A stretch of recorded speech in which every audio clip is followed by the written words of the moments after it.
This video from the Innovation Leaders Club will explore how to properly filter a large quantity of innovative ideas. You need to use the power of numbers. Getting a lot of ideas is good, but it's better when they're filtered and prioritized.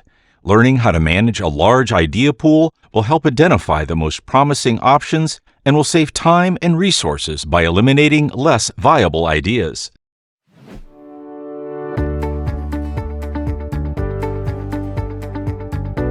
We have developed a 60-page visual guidebook on how to develop an innovation strategy.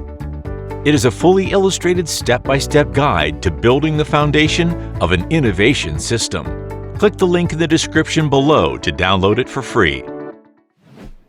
According to Peter Cohen, an associate professor of Stevens Institute, a researcher and also known as the father of the front end of innovation methodology, the key issue is not picking the winners, but killing the losers early.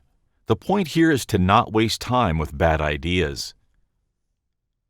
Since the goal of the creative process is to generate as many ideas as possible, you might wonder how to filter a large number of ideas in a timely manner.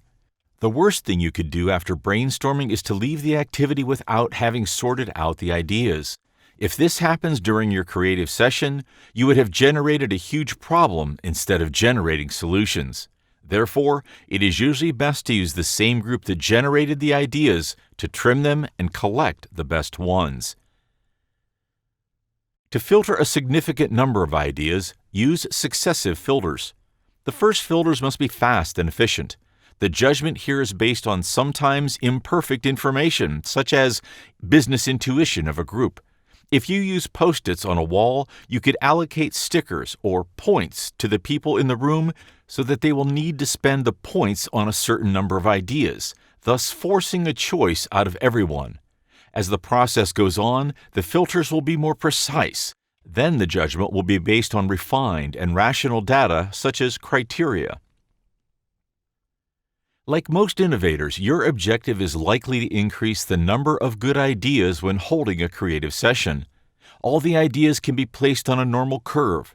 On the bottom end of the curve are the low potential ideas, while the top end features the ideas with the highest potential. So how would you increase the number of good ideas? First, you could simply increase the quantity of ideas. Statistically, having a greater number of ideas will provide more good ideas with higher potential. It may be obvious to only submit good ideas, but it is easier said than done. It's like asking a baseball player only to hit home runs. It is recognized that bad ideas often trigger good ones. Some club members use this technique at the beginning of a creativity session by asking the group to generate impossible ideas. Then they use the less unrealistic ones to stimulate the participants' minds. Here is some practical advice. Do not hesitate to promote wild and crazy ideas. They inspire people to think of unusual solutions. They add a bit of fun to workshops and raise spirits. Here are some examples of wild and crazy ideas. For instance, a pair of chopsticks with a built-in fan. Eating noodles has never been as innovative. How about a clear bread toaster?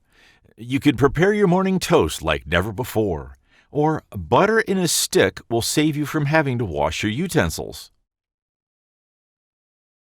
By generating ideas on the margins, you will come up with both really good ideas and really bad ideas. However, it should help to increase the overall number of good ideas. Should you allow the creative process to kill ideas? The answer is yes.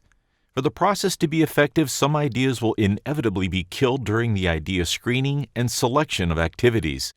It is the price to pay to generate more ideas and be more creative.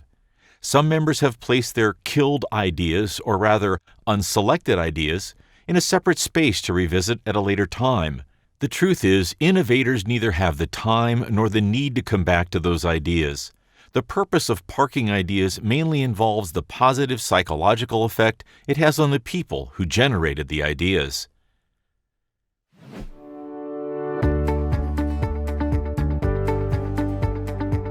If you haven't already done so, you can get your hands on our popular 60-page visual guidebook for free. Click the link in the description below. Don't hesitate to watch the next video to learn even more about innovation management practices.